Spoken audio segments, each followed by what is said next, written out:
Ya, ahora sí. Bueno, la idea del día de hoy es revisar la tercera parte del curso de embriología. Va a estar más enfocado en los eventos que ocurren para conversar la parte molecular el día jueves. Sin embargo, igual van a ver que en aspectos importantes sí se va a tocar la parte de genética. Eh, eh, a un modo general, uno puede ver el proceso de formación del sistema nervioso en estos diferentes pasos o con estos diferentes procesos involucrados en el mismo, ¿verdad? El hecho de inducción, ¿verdad? Con diferentes sitios anatómicos actuando como sitio inductor, llámese inicialmente la notocorda, posteriormente el concepto de organizadorismo, perdón, ísmico, ¿verdad? Pero el hecho de que siempre va a haber un agente que induce o que actúa sobre algún otro tipo de tejido, la parte de proliferación y eventualmente de diferenciación celular, que es lo que está abajo de cómo se va conformando los diferentes grupos celulares, ¿verdad? En los diferentes tejidos. La formación de patrones, muy unido a la parte de los genes OX o cualquier gen que tenga homosecuencias, ¿verdad? Que va a inducir justamente este tipo de estructuras. Es diferente la formación de patrones a nivel de médula espinal comparado con todo lo que es rombencéfalo, pero siempre mantienen ese concepto de formación en bloque o en patrones, ¿verdad? La determinación de si una neurona va a, o algún soma o célula en el sistema nervioso va a tomar una característica de célula glial pluripotencial o totipotencial, de célula madre o de neurona como tal, el hecho que hay comunicación intercelular tanto por sustancias solubles como de adhesión a los diferentes componentes del sistema nervioso. La idea es que todo se forma en un sitio específico y posteriormente migra a su sitio final. Eh, como más que todo en la parte periférica va a haber formación de sinapsis, formación de axones y dendritas, lo que es la estabilización y la eliminación, que eventualmente con lo que conversaremos de la poda neuronal, ¿verdad? Y el desarrollo progresivo ya hay un componente sistemático mucho más integrado, ¿verdad? Entonces uno puede tomar todo el proceso embriológico como tal y partirlo en estos diferentes grupos o pasos. Aquí, retomando un poco con lo que tomamos, con lo que se conversó en la clase número uno, de la inducción y cómo se da ese paso de gastrulación a la neurulación, ¿verdad? Nada más retomar de esto lo que ya mencionamos, que sí va a ser un proceso aparte, lo que es rombencéfalo como tal y este mismo separado de diencéfalo, con lo que va a ocurrir a nivel de médula espinal, ¿verdad? Y ya esta diferenciación se va marcando desde la parte genética, en que el factor de transcripción, yo creo que sigue acá, correcto, en que el factor de transcripción OTX2 nos va a ir marcando un área mucho más anterior, llámese prosencéfalo, mesencéfalo, mientras que perdón, GBX2 nos va a actuar o ir marcando más que todo lo que es a nivel de rombencéfalo, ¿verdad? Y lo hace justamente esa diferenciación, estimulando las moléculas transductoras de señales FGF8 y WNT1, ¿verdad? Y esto estamos hablando siempre en el eje rostro-caudal. Posteriormente vamos a conversar qué es lo que ocurre en los diferentes ejes, ¿verdad? Cómo se marca esa diferencia de ventral dorsal. Pero ya desde este inicio, desde que partimos del tubo neural, se va marcando cierta diferenciación dentro del mismo tubo neural de qué es más anterior, qué es intermedio y posteriormente qué va a tomar el rol de, el rol de cordón espinal, ¿verdad? Aquí esta imagen posiblemente vamos a retomar, la verdad, pero es cómo se va subdividiendo ese tubo neural producto de la neurulación en los diferentes componentes. Eh, Partimos de un tubo neural ya formado con sus poros cerrados al día 24 y al día 26. Ven que como justamente muestra la imagen a la tercera semana. Ya para la cuarta hablamos de el inicio de la vesiculación, ¿verdad? Con el componente prosencéfalo, mesencéfalo, rombencéfalo y médula espinal. Y posteriormente, como se subdividen en la quinta semana, lo que es el prosencéfalo, en telencéfalo y encéfalo, y el rombencéfalo en otras dos, es el metencéfalo y el medencéfalo. Posteriormente, más adelante de la charla, vamos a conversar cómo cada uno de ellos se subdividen aún más en diferentes, bueno, en diferentes subdivisiones, sean los rombómeros, por ejemplo, diferentes subdivisiones, y cómo esto se va diferenciando la una de la otra, ¿verdad? Pero vean que conforme avanza el tiempo de formación, se va haciendo más específica y subsegmentando aún más ese tubo neural que en algún momento tuvimos, ¿verdad? Perdón, acá.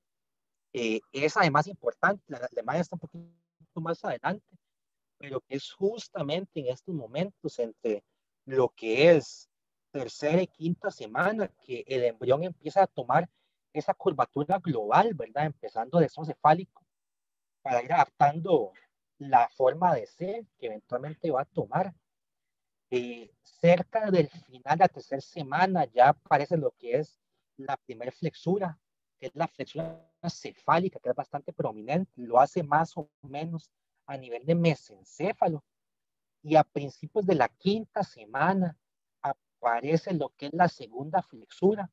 Esto va a ocurrir a nivel, en una zona de transición, más que todo entre lo que es el rombencéfalo y la médula espinal, y que esto va a ser la flexura cervical, ¿verdad? Pues igual, el embrión de tercera semana solamente tiene una única flexura, ya para la quinta semana, además de estar mucho más subdividido, aparece lo que es ya dos flexuras, ¿verdad?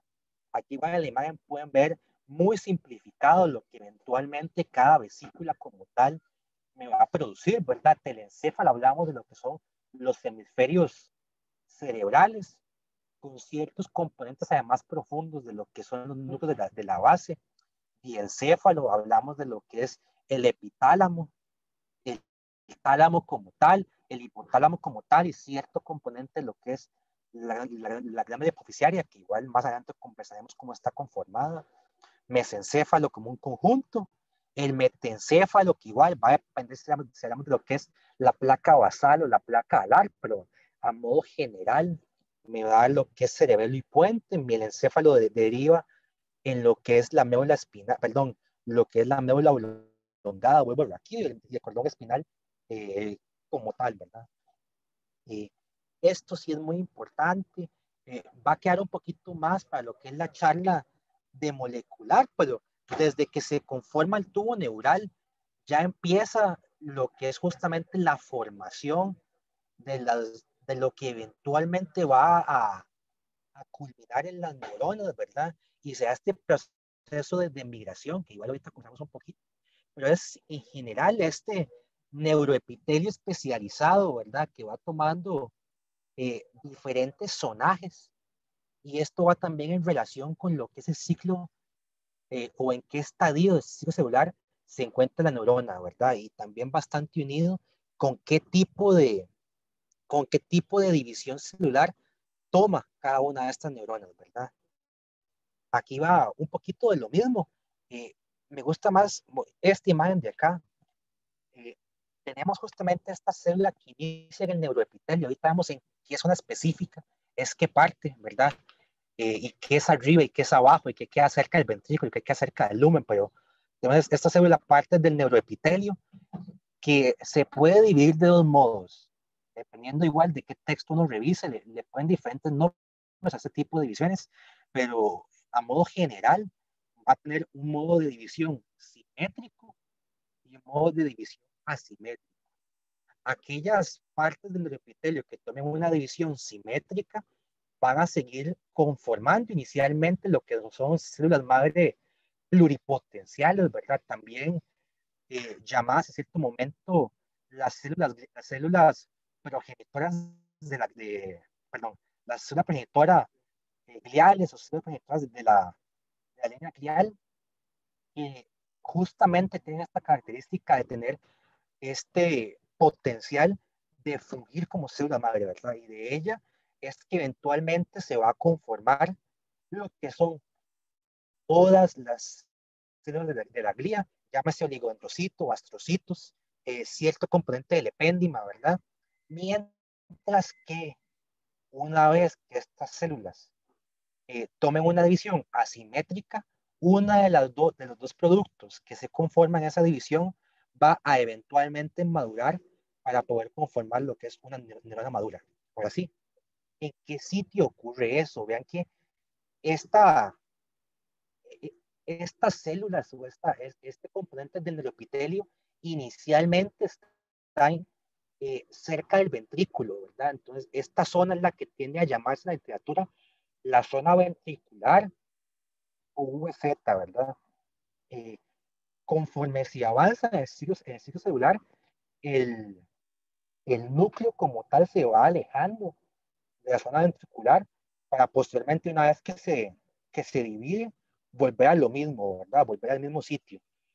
Pero entonces, inicialmente, y cuando inicia esta actividad, tenemos que la zona mitótica activa importante va a ser cerca del ventrículo, ¿verdad? Y es una vez que empiezan a migrar estas células y especialmente cuando ya empezamos a tener la aparición de división asimétrica y la aparición de neuroblastos y eventualmente neuronas maduras, es que ya se empieza a dar la aparición o conformación de diferentes zonas lejos del ventrículo.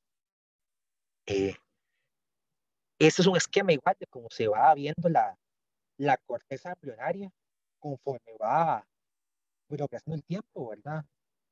De cómo inicialmente, como se ve en BA, es únicamente una zona ventricular, posteriormente va agregando la zona del preplato, conforme se avanza aún más, aparece lo que es la zona, eh, perdón, lo que es la zona subventricular. Aquí sí es importante que aunque se diga que es subventricular, para efectos de, y si empezás, si intentamos entender esto de qué queda arriba y qué queda abajo, es más, es más sencillo entenderlo en qué queda cerca de ventrículo y qué queda más lejos de ventrículo, ¿verdad? Eventualmente esta migración me va a generar que aparezca lo que es el plato o la zona cortical como tal, eh, la zona que queda en medio de lo que es ventrículo y subventrículo. Este plato cortical se llama justamente intermedio, es un sitio eh, de, en el que pasan los diferentes zonas eventualmente en formación, o bueno, esto, en este punto más que todo neuritos, ¿verdad? Y eventualmente la prolongación de la célula glial que va a ayudar en lo que es la migración, eh, eventualmente igual se forma la zona marginal y ya después, una vez que está bien conformado, que es lo que es a nivel de la imagen PE, me aparece lo que es la zona superficial, ¿verdad? Es por este mecanismo de migración eh, que se va conformando justamente, eventualmente, lo que son las diferentes capas a nivel cortical, ¿verdad? Y tenemos igual, por lo mismo, que las neuronas eh, que son más antiguas van a estar más distantes de lo que es la zona ventricular, ¿verdad? Básicamente con esto, ¿verdad? Aquí igual, sin entrar tanto en este mecanismo, se puede hablar, sobre por acá, se puede hablar de dos modos de migración, ¿verdad?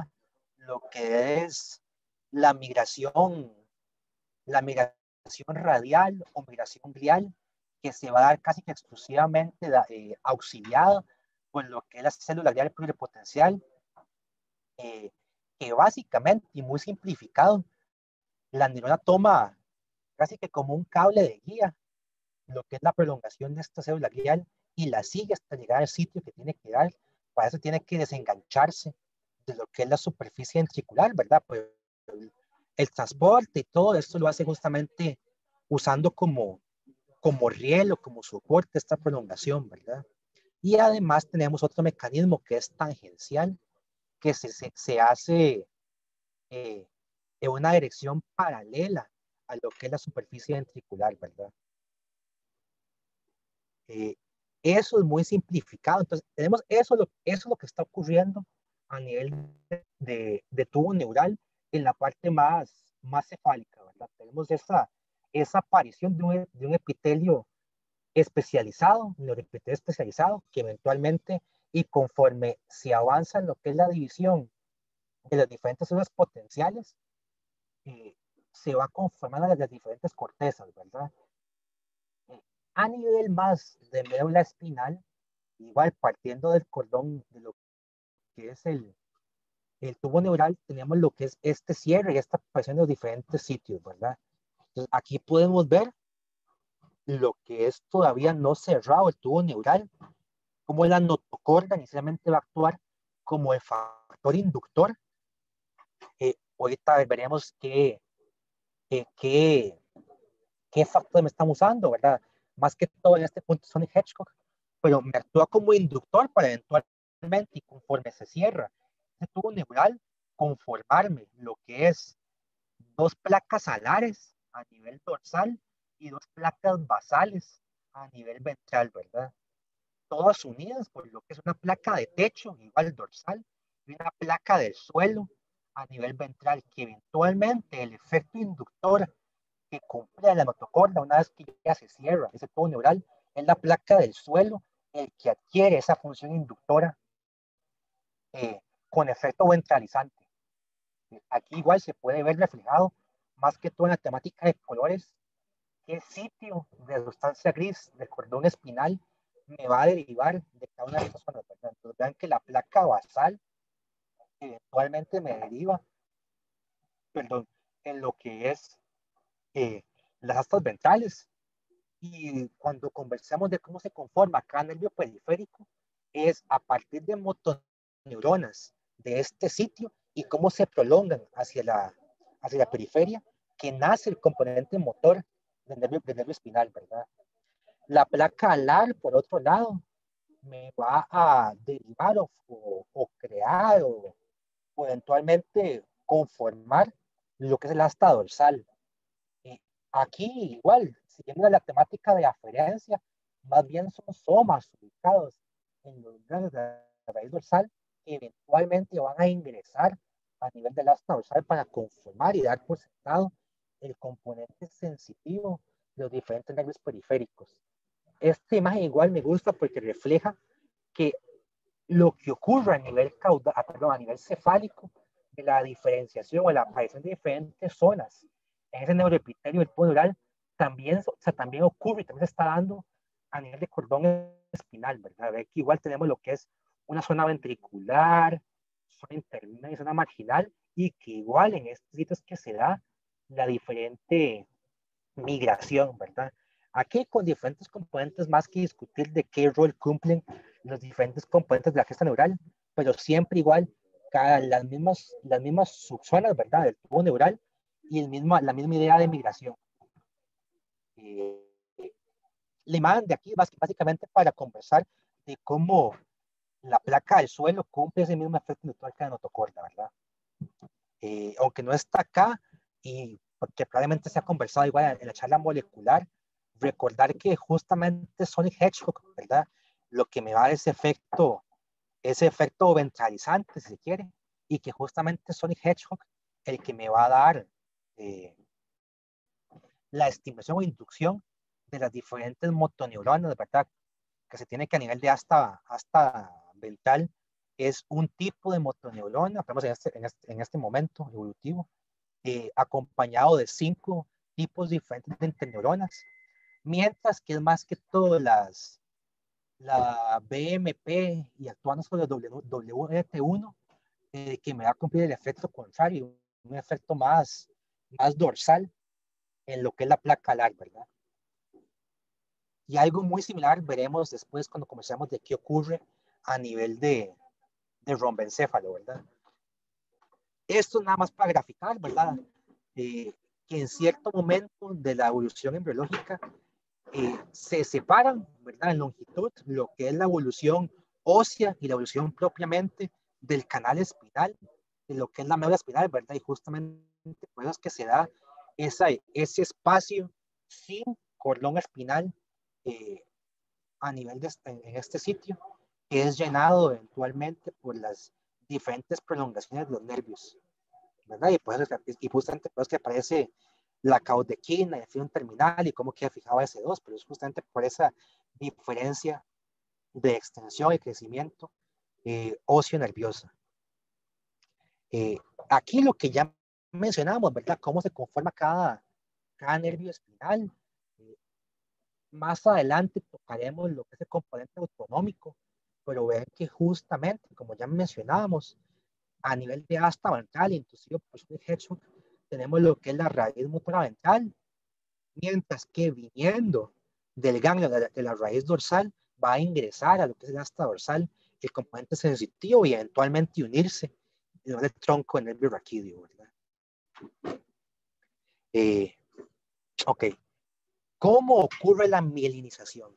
Y igual que conversamos, el sistema nervioso central y el sistema nervioso periférico es diferente el mecanismo, ¿verdad? Y esto es bastante intuitivo, si se quiere, incluso cuando hablamos de enfermedades desmielinizantes y por qué una enfermedad desmielinizante, como por ejemplo la esclerosis múltiple, afecta lo que es sistema nervioso central y no afecta lo que es sistema nervioso periférico, es justamente porque vean que desde el punto de vista embriológico, aunque es mielina como tal, el cómo ocurre esta mielinización es diferente.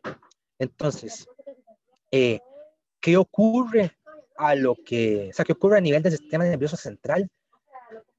La mielinización es dada más que todo por oligodendrocitos, ¿verdad? ¿De dónde provienen estos oligodendrocitos?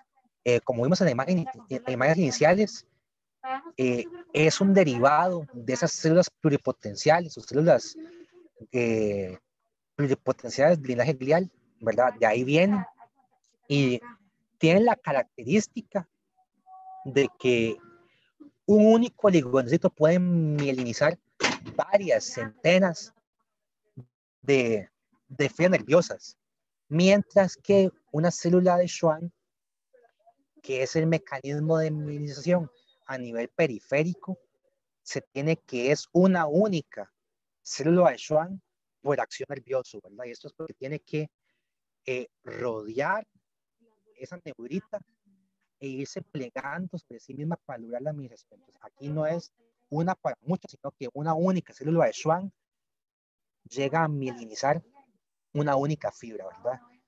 Y entonces vean que justamente como conversábamos, es diferente la mielinización periférica de central. Y esto explica el fundamento de por qué son diferentes las enfermedades que afectan la mielina a nivel periférico y a nivel central.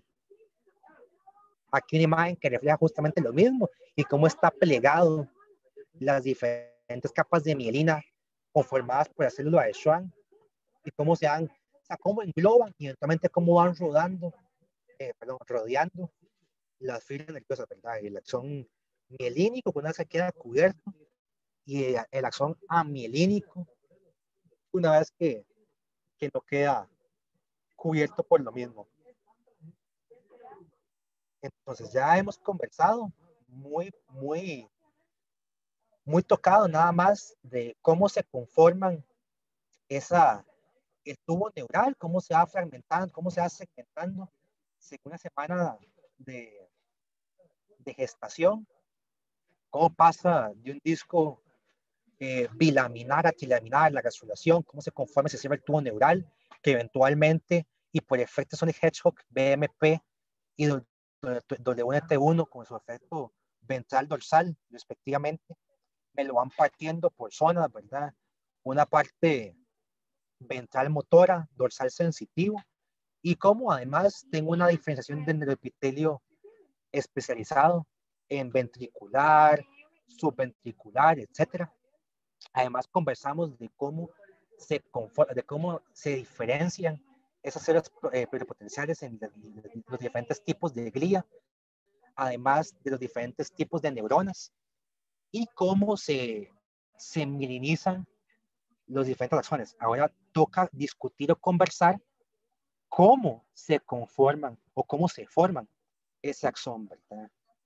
Eh, una vez que empieza el proceso de neurogénesis, que es el que ya conversamos, casi que simultáneamente empieza a ocurrir lo que es el crecimiento de lo que se llama las excrescencias o procesos neurales, que en este momento en que no es posible distinguir lo que es axón de neurita, que esto llega un poquito más tarde, una vez que se adquiere la polaridad como tal, es neurita entre ellos, ya ocurre esto, ¿verdad?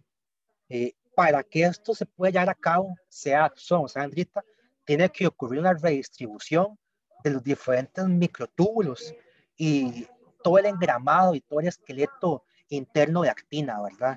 Que tiene ese soma neuronal y que me da las excrescencias. Esa prolongación, ¿verdad? Que si se quiere, casi que tiene una dinámica fluida, en el sentido que se puede tanto extender como retraer mientras va avanzando. Eh, Se llama, o sea, esa prolongación como tal recibe el nombre de filopodios o filópodos, eh, y tiene esta característica de que se extienden, se retraen, eso está dado justamente por ese engramaje de actina y de microtúbulos. Eventualmente, aunque bien, si es al inicio todos esos filopodios tienen la capacidad de generar esa estructura de prolongación, va a haber uno que prive o que domine sobre los demás y al cual se destina la mayor cantidad de componentes de actina y de tubulina, ¿verdad? Y es esa prolongación predominante la que eventualmente va a adquirir la característica de axón. Y es justamente ese sitio de dominancia el cual recibe el nombre, esto está por acá, perdón, recibe el nombre de cono axonal o cono axonal en crecimiento. ¿Verdad? Entonces va a ser la prolongación que tiene aún más recursos o aún mejor montado lo que es todo el citoesqueleto de actina para poder prolongarse. Sin entrar todavía en cómo se diferencia a nivel de estructura o proteínas un axón de una dendrita,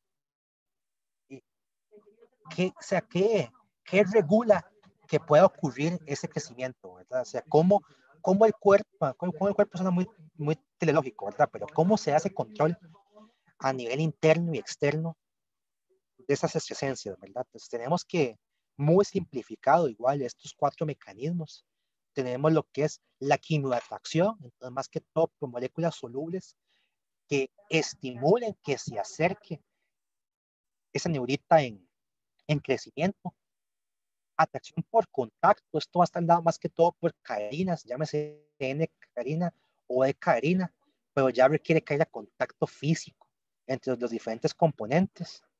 Lo que es la quimiorepulsión, que va a ser lo contrario a la quimiotracción, o sea, componentes solubles que tengan un rol inhibitorio en el crecimiento de ese crecimiento axonal. Y repulsión por contacto, bastante igual intuitivo, y contrario a lo que es la atracción por contacto, ¿verdad?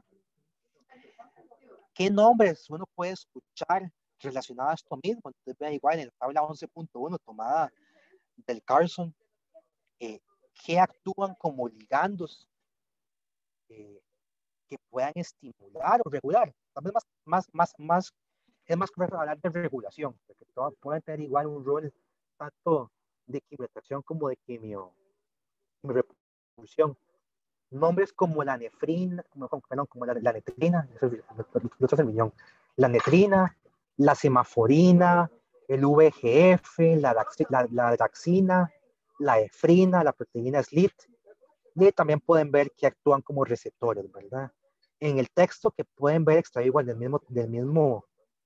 una fuente de información, en el puro centro, hablan de cómo, más que todo por la parte de contacto, lo que es la fibronectina y la laminina, que son proteínas más que todo de la matriz extracelular de tipo glucoproteína, pueden también estimular o regir o regular este, este proceso.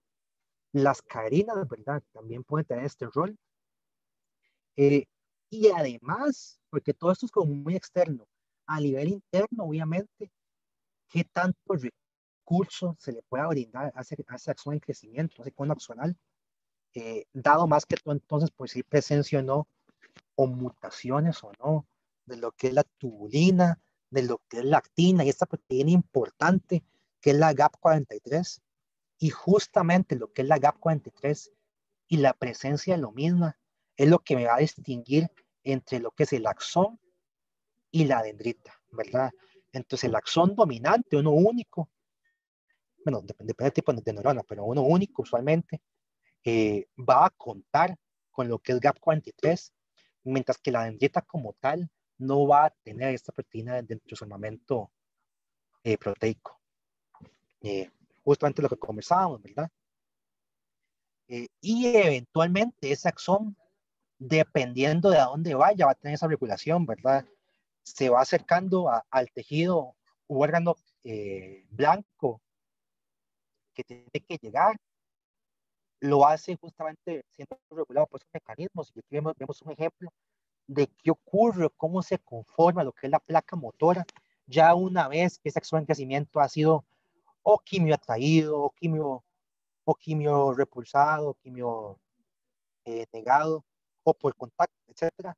Vean que aquí se ven los pasos, ¿verdad? Cómo se da la interrupción de la estación axónica para que no se prolongue o no entre en contacto como tal con lo que es músculo, cómo se induce por el mismo lo que es los lugares de liberación de vesículas sinápticas, que las mismas son capaces de liberarse y una vez que estas mismas se liberan y que haya ya en el espacio la presencia de acetilcolina, que se van induciendo y eventualmente formando los diferentes pliegues postsinápticos, ¿verdad? Entonces, eso es un buen ejemplo para ver no solo qué ocurre una vez que un axón llega, perdón, a su órgano blanco, sino cómo la presencia del mismo va a actuar como inductor para acabar de formar estructuralmente la estructura anatómica, valga la redundancia, ¿verdad? Y es como una vez que llegó este axón, que va a ser parte de la neuromuscular, es el hecho que haya llegado ahí y que ya esté actuando, el que va a acabar de conformar como tal la unión neuromuscular.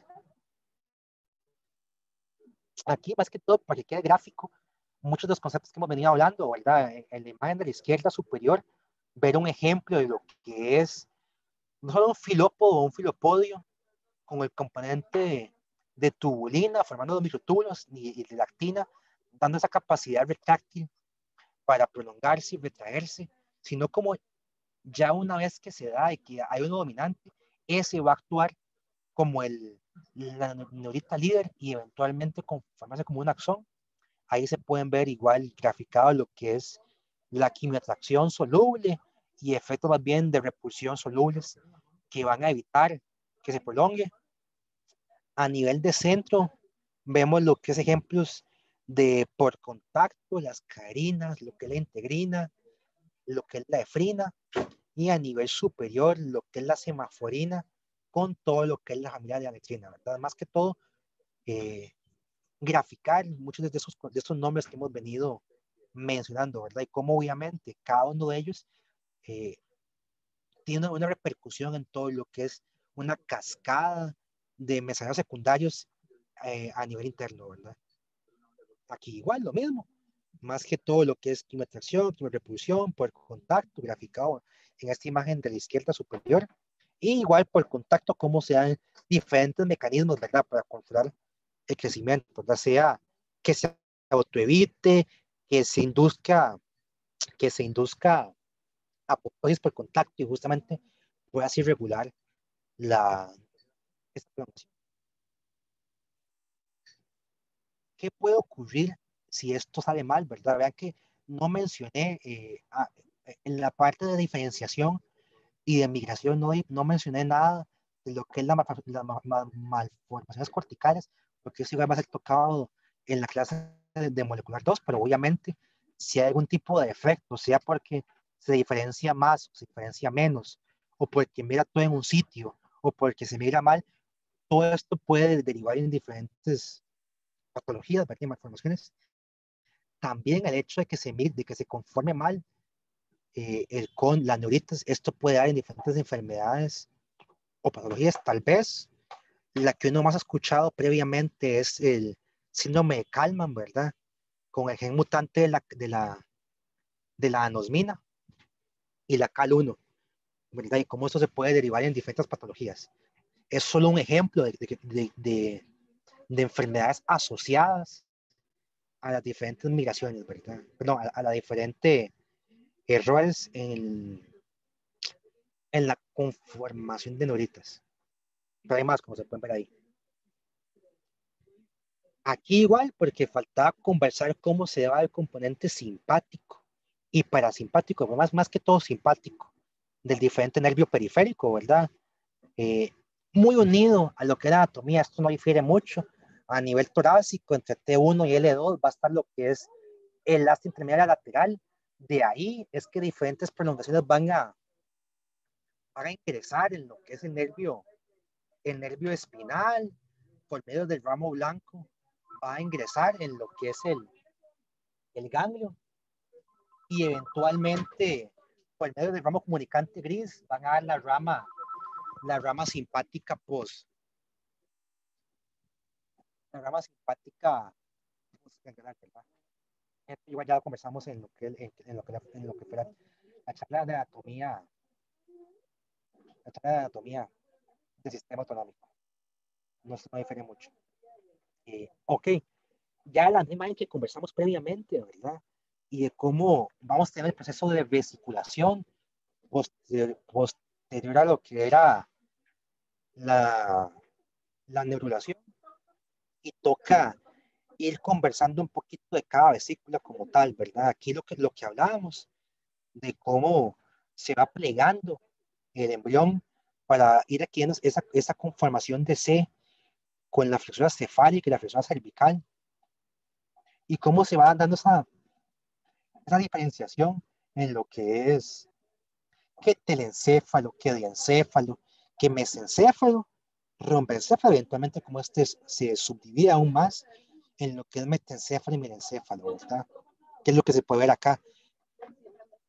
Igual otro imagen que va conformando y igual grafica bastante claro lo que o en qué eventualmente me va a derivar cada componente del tubo neural. Aquí igual se refleja lo que conversábamos al inicio de la clase, de ese istmo rombencefálico y siendo el punto de diferenciación a nivel de factores de inducción, de transcripción. Entonces, ¿qué se deriva? ¿Qué ocurre en el encéfalo? ¿Verdad? Entonces, da origen a lo que es un bulbo raquídeo.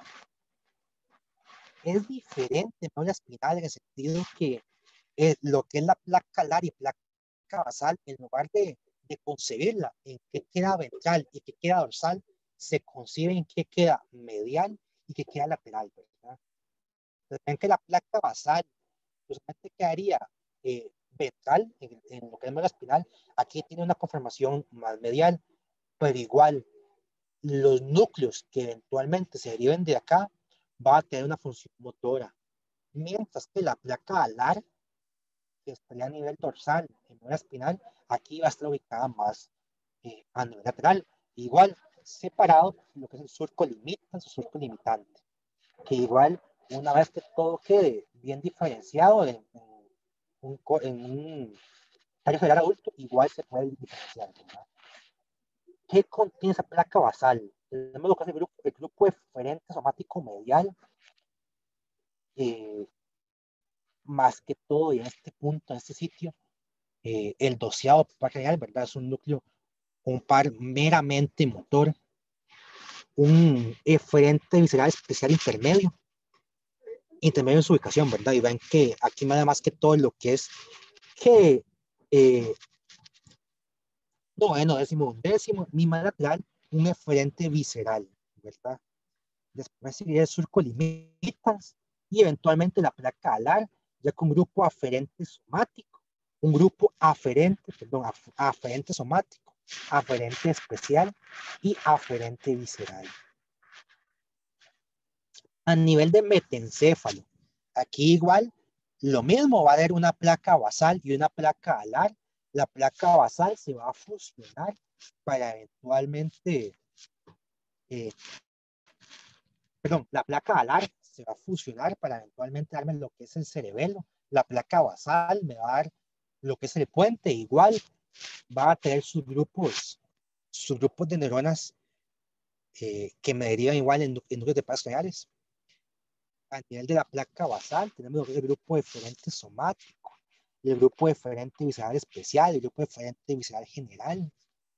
Y la placa alar va a tener por otro lado lo que es la placa somático lateral, la placa aferente especial y el grupo aferente visceral general. Hay un error, es aferente, ¿verdad? Esto eventualmente no difiere de los grupos o las columnas eh, que se pueden distinguir según función ya en el tallo cerebral adulto. Aquí lo mismo, y van igual que tenemos el efecto de Sonic Hedgehog en lo que es más ventral, mientras que lo que es WT1 y hasta cierto punto el FGF8 con un efecto más dorsalizante, ¿verdad? Aquí hablaríamos más, obviamente, de un efecto más hacia medial o más hacia lateral. ¿Y cómo se habla? Igual esto dependiendo de qué libro de texto revisen.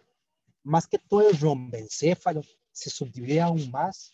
Uno puede concebir como tal que hayan 8 rombómeros bien formados. Otro texto habla que hay 7 bien formados, con unos aproximadamente 6 o 7 pseudorrombómeros. Hay otros textos que hablan hasta de 11 pseudorrombómeros, pero lo que más concuerda es justamente hablar de 8 bien formados, ¿verdad?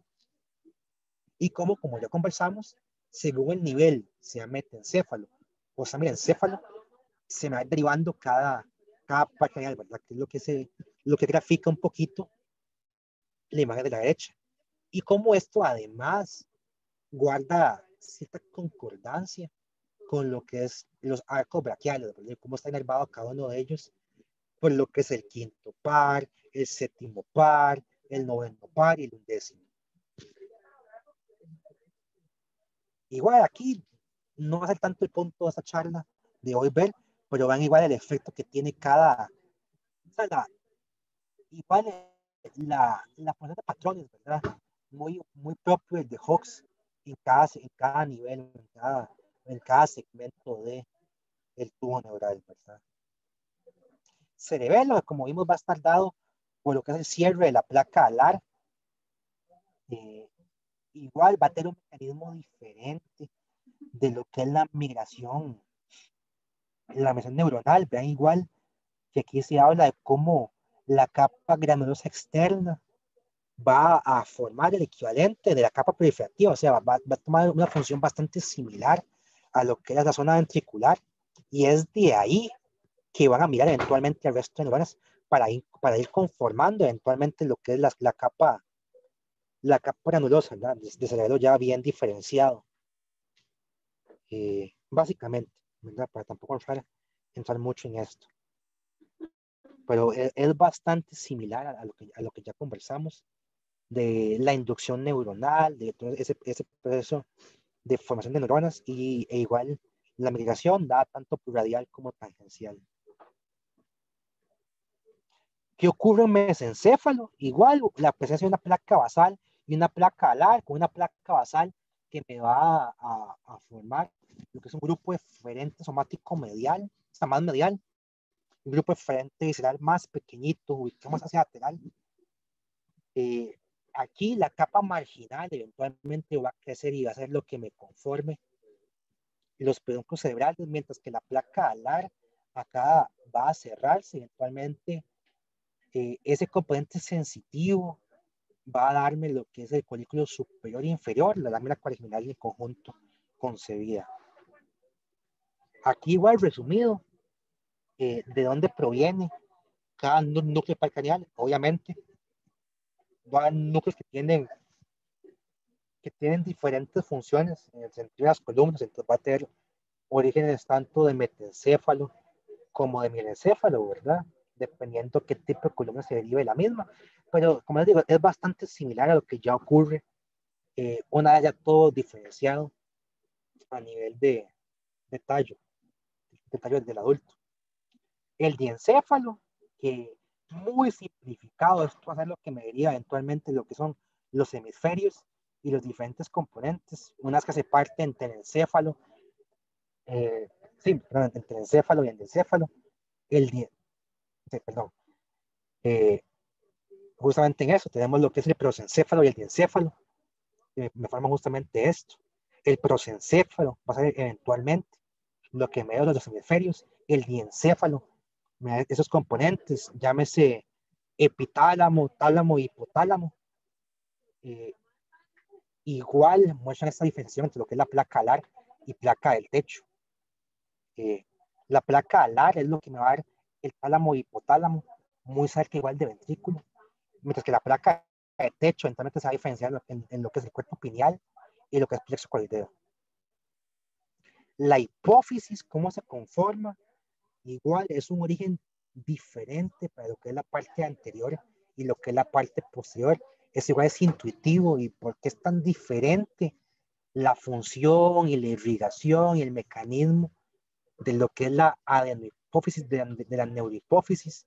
Entonces, la adenohipófisis va a venir dada de lo que es la bolsa de Rathke, mientras que lo que es la neurohipófisis va a venir más bien eh, como producto derivado del mismo diencéfalo, ¿verdad?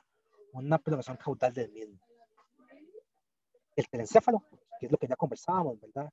Me va a dar esos hemisferios cerebrales y eventualmente además va a ser el punto de origen de lo que es eh, caudado, de lo que es el núcleo lenticular, inicialmente unidos, posteriormente separados por lo que son los axones que van partiendo o formándome lo que es la eventual cápsula interna, pero que va a tener el mismo punto de origen. Y ya para ir finalizando, ¿verdad? El concepto de que todo esto ocurre a nivel embriológico, todo se diferencia, todo tiene aquí esa conformación, y así se nace, ¿verdad? Ya con hemisferios conformados, con tallo formado, con una media espiral formada, una diferenciación propia de patrones entre lo que es una zona basal o ventral, con funciones motoras o medial a nivel de tallo, lateral o dorsal para la parte sensitiva, y tiende como a pensarse que conforme pasa la edad, nada más ocurre, ¿verdad? Creo que todos tenemos como clara la idea de que tal vez hay enfermedades, llámese demencia, algo por el estilo, y obviamente va a haber pérdida de, pero no se tiene como muy concebido, muy integrado el hecho de que va a ser parte normal de la modulación neuronal, el hecho de que se tiene que perder cierto componente de, y aquí empezamos con esto, ¿verdad? El hecho que va a haber el postulado de Hebb, que sin entrar en esto, porque va a ser muy extenso, muy simplificado, es la frase de que las neuronas que disparan juntas permanecen juntas, y esa formación de que yo formo circuitos y por ende funciones conforme encuentre neuronas que estén involucradas y estén activadas en procesos similares, ¿verdad? Eventualmente, conforme más yo forme procesos, me voy a dar cuenta o que va a haber eh, neuronas que cumplen la misma función y que tal vez pueden de queden de que sobran, por así decirlo, o voy encontrando neuronas que son tal vez las más importantes, ¿verdad? Hay otras que queden tal vez por fuera, y es por eso que va a haber un punto clave, que es lo que se ve justamente en esta imagen, eh, una vez que pasa la infancia y casi que antes de o entrando a la pubertad, que se da una gran pérdida tanto de sinapsis como de neuronas, ¿verdad? Y es porque, no es porque se esté, o sea, no es porque la gente se ponga más tonta, sino porque se está especializando aún más, las conexiones se están perdiendo aquellas sinapsis que no son tan necesarias y se está quedando únicamente con lo realmente relevante, la redundancia, para las diferentes funciones. Y ahí se ve justamente cómo el cerebro de una persona de 5 años se ve como mucho más compacto, mucho más lleno que alguien de 18. Y a nivel neuronal se ven un montón más de somas en alguien de 2 años que de 6. Perdón, obviamente esto también no ocurre al azar, ¿verdad? Esto va a depender justamente, como postula Hebb, basado en la experiencia. O sea, un circuito queda ratificado o queda justamente sentado se queda en piedra porque el cuerpo encontró de que se activa con cierta frecuencia para hacer algo. Entonces hay un periodo crítico en la vida de cada ser vivo en que esos procesos, esa experiencia se forma. Llámese que el lenguaje, que la visión, que el olfato, que el comportamiento. Entonces hay un periodo crítico en el cual si no quedó ya sentado, si no quedó firmado, ya ocurre mal, o sea, ya no se dio.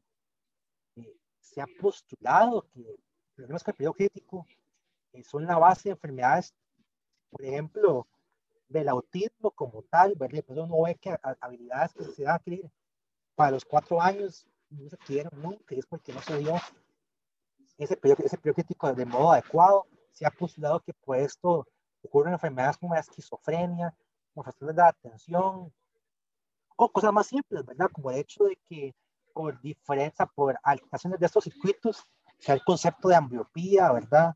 De más estimación en la parte visual, en la parte auditiva. Entonces, esto aplica para muchos diferentes sentidos. Aquí de lo mismo, ¿verdad? Cómo conforme se va avanzando se van eliminando ciertas sinapsis y cómo la sustancia gris va decayendo con la edad.